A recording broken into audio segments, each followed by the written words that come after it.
Quand les murs me parlent. On dit parfois que les murs ont des oreilles. Mais saviez-vous qu'ils ont aussi des yeux et une voix? Aux heures tardives, dans l'obscurité absolue, les murs se réveillent et vous chuchotent leurs secrets. Ils dévoilent, via des cris, des gémissements et des imitations, les horreurs qu'ils renferment. Mon nom est Charles Williams, détective privé, âgé d'une cinquantaine d'années, résidant dans le quartier londonien de Whitechapel, tristement célèbre pour avoir accueilli en 1888 une série de crimes prodigués par un certain Jack l'Éventreur, dit Jack the Ripper. J'enquête généralement sur des faits insolites, des lieux étranges, ayant la faculté toute particulière de ressentir depuis mon plus jeune âge ce qui a pu se dérouler dans un lieu, une maison, un hangar ou tout autre endroit insolite.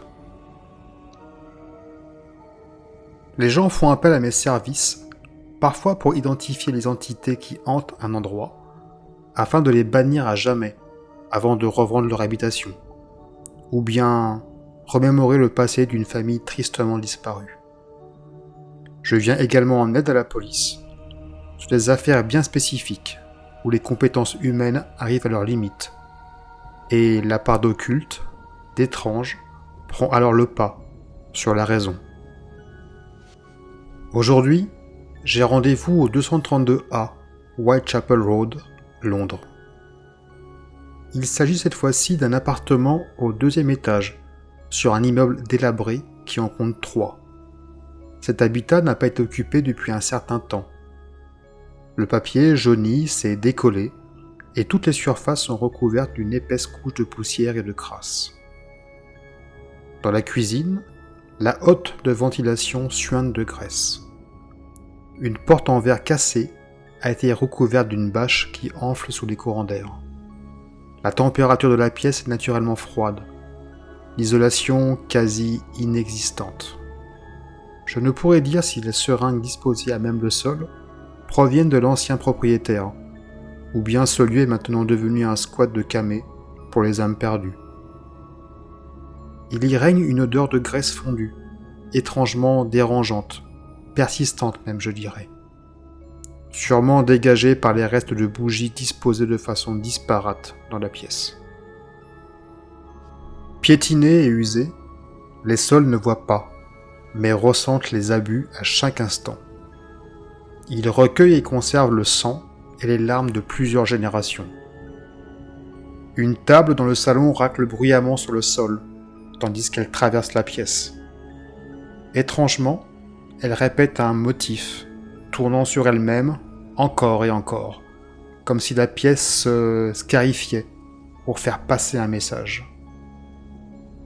Une sorte de spirale infernale, au début effectuant des cercles quasi sur place, puis, au fur et à mesure, élargissant ces cercles de plus en plus grands, formant une spirale infernale telle une coquille d'escargot qui se déroulerait sur elle-même. Les pieds de la table commencent à fumer, à cause de la friction. Le sol lui-même se noircit, devient carbonisé, enflammant les pieds, avant d'être arraché du sol, et de s'envoler, puis venir s'écraser, brisé en 1000 morceaux. Au milieu des débris, un objet brillant vient attirer mes yeux. Une clé en argent. Elle devait être dans un des tiroirs de la table, avant que cette dernière se brise littéralement sous mes yeux. Je sens désormais que je ne suis pas le bienvenu ici. Soudain, le parquet craque plus qu'il ne le devrait, puis s'ouvre, subitement et largement sous mes pieds.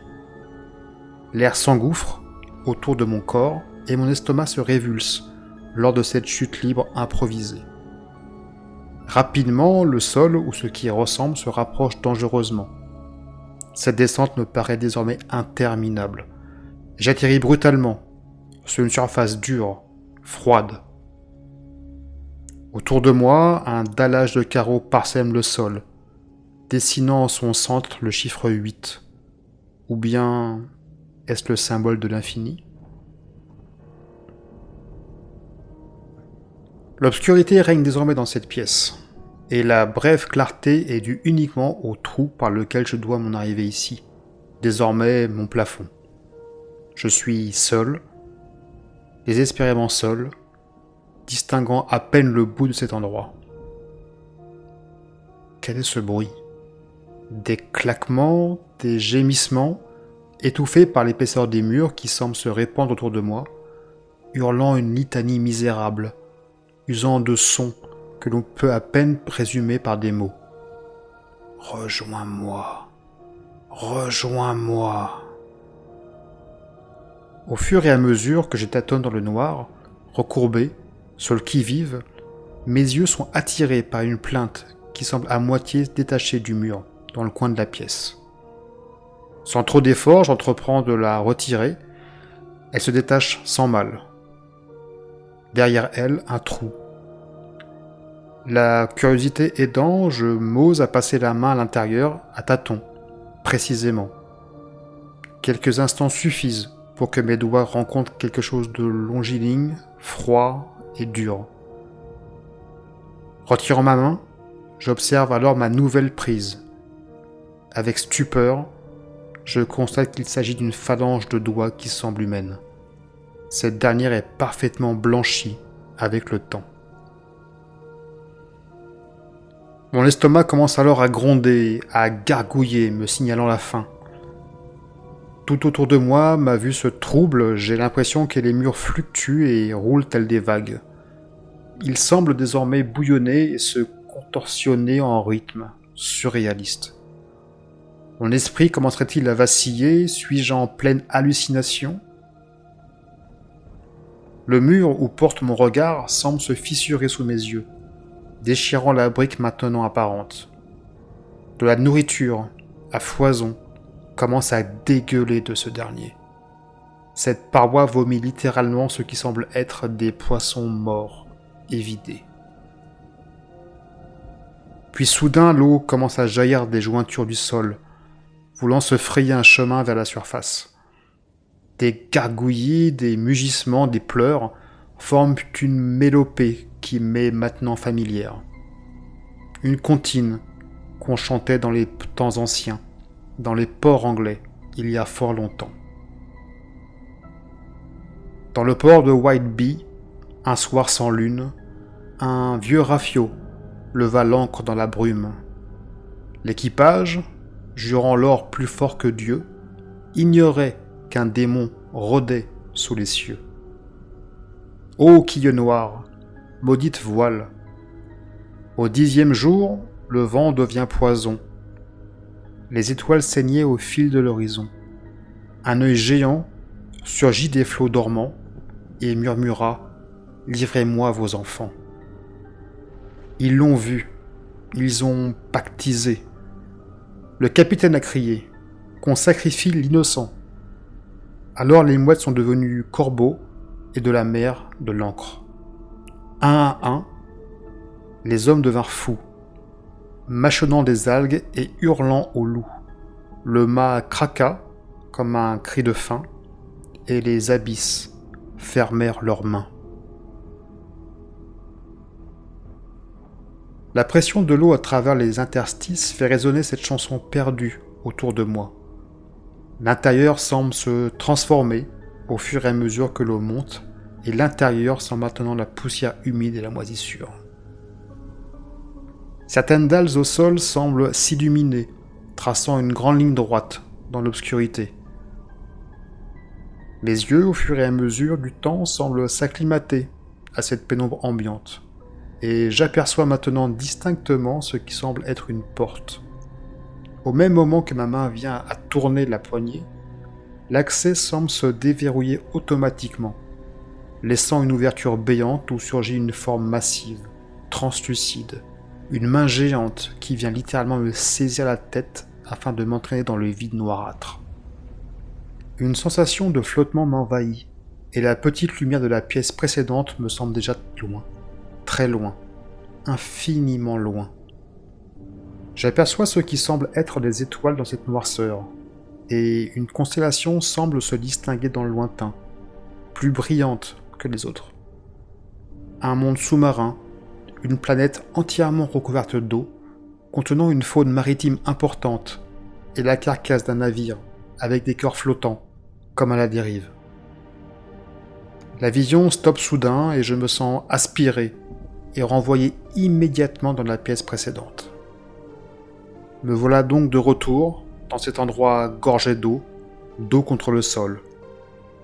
La texture du plafond au-dessus de moi tourne encore et semble se contorsionner, à nouveau telle une spirale infernale, non sans rappeler ma précédente vision dans la salle de séjour. Puis tout semble s'arrêter net, à nouveau. La pièce où je me trouve se rabat soudainement sur moi, semblant se renfermer, se plier comme on plierait un diorama encore et encore, jusqu'à m'emprisonner totalement, sans plus pouvoir bouger. L'obscurité est profonde et étouffante, des pas résonnent au-dessus de moi, des voix étouffées de personnes en deuil. De la terre sèche s'éparpille sur mon cercueil. J'ai l'impression de vivre le rôle par procuration de la personne qui a vécu ici. La vision du cercueil disparaît enfin, me laissant un goût amer dans la bouche, pour laisser place à une personne assise désormais devant moi dans un fauteuil. Elle semble manifestement désemparée. Sa peau est pâle, presque translucide. Ses yeux sont creux, il me fixe, mais semble me traverser, comme si j'étais un souvenir déjà oublié. Je ne me souviens pas de ce qui s'est passé, ni pourquoi. Une odeur familière flotte autour de lui, celle de la cire brûlée, de sel et d'iode. Mon regard glisse sur la petite table près du fauteuil. Des bougies, comme un repère temporel, des seringues avec une substance verdâtre, une vieille carte marine couverte de cercles dessinés à l'encre noire. En son centre, un nom griffonné, la quille noire. Je comprends alors, ce n'est pas un homme. Pas vraiment, mais le dernier survivant de l'équipage, ou ce qu'il en reste. Mais il est là depuis trop longtemps. Cet homme devant moi n'est pas mort, mais pas tout à fait vivant non plus. Il revit en boucle les derniers jours du navire maudit. Injecté à répétition avec des substances issues des abysses, il tente de se souvenir ou d'oublier. Mais il a échoué. Il est devenu le réceptacle vivant de la mémoire du navire. Et cet appartement, ce lieu, est désormais la passerelle entre deux mondes, une chambre d'écho entre le souvenir englouti et notre réalité. Je réalise maintenant qu'en mettant les pieds ici, j'ai été aspiré dans cette spirale, prisonnier désormais du passé et du présent. En me regardant dans un morceau de miroir brisé, je me rends compte que mes traits sont en train de changer lentement. Ma peau devient moite, fine, mes veines prennent une teinte bleutée, et dans le reflet, ce n'est plus moi, mais lui que je vois. Je réalise alors que je n'ai pas seulement vu le passé, mais que ce dernier est en train lentement de m'absorber, pour ne faire qu'un avec moi. La personne dans ce fauteuil, ce n'est pas un autre, c'est juste moi.